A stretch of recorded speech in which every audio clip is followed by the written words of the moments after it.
रोक दिया। उसका संतुलन बिगड़ते ही मैंने लोहे का भाला उसकी छाती में पूरी ताकत से घोंप दिया। गॉब्लिन चीखा और लड़खड़ाने लगा। मैं आगे बढ़ा, भाले को घुमाया और लगातार 2 और वार किए। उसका हेल्थ बार आधे से नीचे गिर गया। तभी बाकी 2 गॉब्लिन्स दोनों तरफ से मुझ पर टूट पड़े। पीछे हटने के बजाय मैं आगे झपटा और भाले को पहले गॉब्लिन के शरीर के आर पार कर दिया। उसकी बची हुई हेल्थ खत्म हो गई। वह धीरे धीरे जमीन पर गिर पड़ा। बाकी दोनों गॉब्लिन्स अपने साथी को मरते देख गुस्से से मेरी ओर झपटे। मैं पूरी तरह शांत रहा, अपने कदमों से लगातार बचता रहा और भाले से हर वार रोकता गया। वे मुझे एक भी चोट नहीं पहुंचा सके। लगभग 5 मिनट बाद आखिरी गॉब्लिन भी गिर पड़ा। उनके शरीरों से 3 सफेद रोशनियां निकलकर मेरी ओर बहने लगीं। इतना एक्सपीरियंस था कि मैं सीधे एक लेवल ऊपर पहुंच गया, लेकिन मेरी नजर गॉब्लिन की लाशों पर टिक गई। हर लाश से हल्की झिलमिलाती फ्लेम्स उठने लगीं। Soul flames. मॉन्स्टर को मारो और उसकी सोल फ्लेम पाओ। अगर पर्याप्त सोल फ्लेम्स अपने गॉड को ऑफरिंग करो तो उसकी फेवर मिलती है।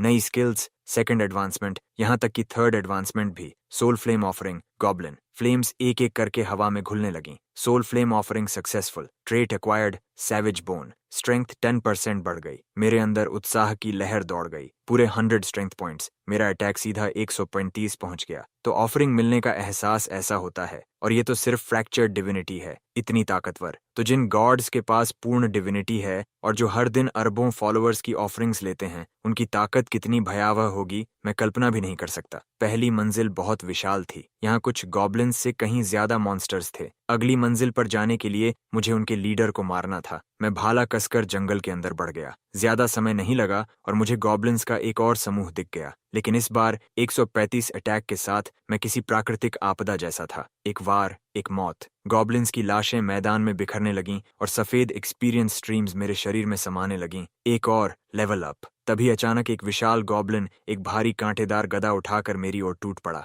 मैं घूमकर उसके वार से बचा और मेरा आयरन स्पीयर उसकी जांघ में आर पार हो गया, गहरा घाव छोड़ते हुए। गॉब्लिन चीफ दर्द से दहाड़ उठा। मैं हल्के कदमों से उसके चारों ओर घूमने लगा, लगातार काउंटर पर काउंटर करता हुआ। कुछ ही सेकंड में उसका हेल्थ आधे से नीचे गिर गया। तभी गॉब्लिन चीफ की आंखें गहरे जलते लाल रंग में बदल गईं और वह पूरी तरह बर्जर्क हो गया। उसकी डैमेज आउटपुट अचानक फट पड़ी। वह झुककर पागलों की तरह पंजे मारते और प्रहार करते हुए मेरी ओर झपटा। लेकिन यही तो मैं चाहता था। मेरे पैर बिजली की तरह एक ओर हटे और मैंने भाला सीधा गॉब्लिन चीफ के गले में घोंप दिया। उसी पल उसके ऊपर एक विशाल डैमेज नंबर फट पड़ा। विशाल गॉब्लिन चीफ भारी आवाज के साथ जमीन पर गिर पड़ा। उसकी लाश के ऊपर सोल फ्लेम्स झिलमिलाने लगी। Soul flame offering, goblin chief. मैंने भाले की नोक उसकी लाश पर टिकाई और तुरंत एक प्रॉम्प्ट उभरा। Soul flame offering successful. Skill acquired, frenzy, rank B skill. आखिरकार मेरा दिल उछल पड़ा। फ्रेंजी। मैंने तुरंत स्किल पैनल खोला। जो स्लॉट कुछ समय पहले तक पूरी तरह खाली था, उसमें अब पहली स्किल चमक रही थी। Frenzy, rank B effect. Orc blood line की एक अनोखी टेक्निक। एक्टिवेट करने पर डैमेज और अटैक स्पीड 30% बढ़ती है। इफेक्ट खत्म होने के बाद यूजर वीकेंड स्टेट में चला जाता है और डिफेंस 50% घट जाती है। मेरे सीने में उत्साह की एक लहर उठ ही रही थी कि अचानक नई टेक्स्ट उभरी। Spend 10 flame points to upgrade this skill. मैं पलकें झपकाता हूँ तो फ्लेम पॉइंट्स का यही उपयोग है। एक्वायर्ड स्किल्स को अपग्रेड भी किया जा सकता है। मैंने बिना हिचक 10 फ्लेम पॉइंट्स खर्च कर दिए। Upgrade complete. Frenzy evolved into boiling beast blood. Boiling beast blood rank B effect. Orc जाति की high tier blood line technique. Activate करने पर डैमेज और अटैक स्पीड 50% बढ़ जाती है। बाद में थोड़ी देर के लिए वीकेंड स्टेट आती है। डिफेंस 30% घटती है। Bonus effect. एक्टिवेशन के दौरान हर किल उसकी ड्यूरेशन बढ़ाएगी। ट्रायल टावर के बाहर मिस टैंग मेरी फीड को चिंता से देख रही थी। अंदर मेरे कानों में नोटिफिकेशन गूंजी। Congratulations, you have defeated guardian of trial tower floor 1, transferring to floor 2। मेरी नजर धुंधली हुई और मैं एक विशाल अंधेरी गुफा में पहुंच गया।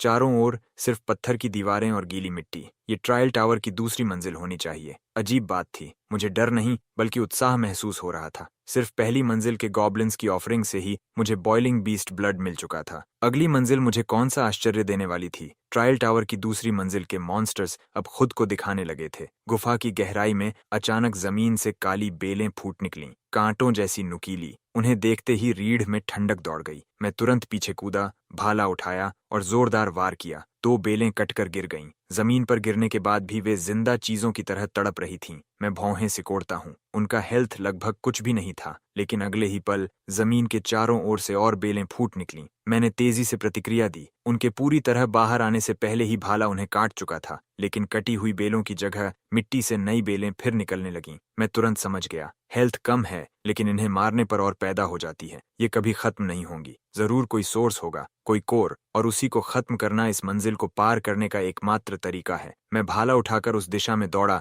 जहां जमीन सबसे ज्यादा हिलती दिख रही थी। रास्ते भर अनगिनत बेलें जमीन से निकलती रहीं, लेकिन मेरे तेज फुटवर्क ने मुझे हर हमले से बचाए रखा। लगभग 7-8 सुरंगों से गुजरने के बाद मैंने गुफा के बीचों बीच एक विशाल टेढ़ी मेढ़ी जड़ देखी। हर बेल उसी से जुड़ी हुई थी। यही सोर्स है, और उससे भी ज्यादा डरावनी बात, उस जड़ के भीतर एक इंसानी चेहरा उगाया था। यही कोर होगा। एक पल भी गंवाए बिना मैंने आयरन स्पीयर उठाया और पूरी ताकत से जड़ों के उस ढेर में घोंप दिया। एक डैमेज नंबर उभरा और उसके साथ हेल्थ बार दिखाई दिया। Undying tree spirit, elite boss, health 50,000, danger level high. Health बार पूरे 50,000 तक फैली थी, लेकिन असली झटका अगले पल मिला। ट्री स्पिरिट के ऊपर हीलिंग नंबर उभरा और जो डैमेज मैंने दिया था वह कुछ ही सेकंड में वापस भरने लगा। तो यही चाल है। मैं समझ गया, इस मंजिल को पार करने के लिए अनडाइंग ट्री स्पिरिट को मारना होगा, लेकिन उसके पास न केवल भयानक हेल्थ थी, बल्कि रिजेनरेशन भी राक्षसी थी। तुरंत खत्म करना नामुमकिन, और जितनी देर लड़ाई चलेगी उतनी ज्यादा बेलें स्पॉन होती जाएंगी।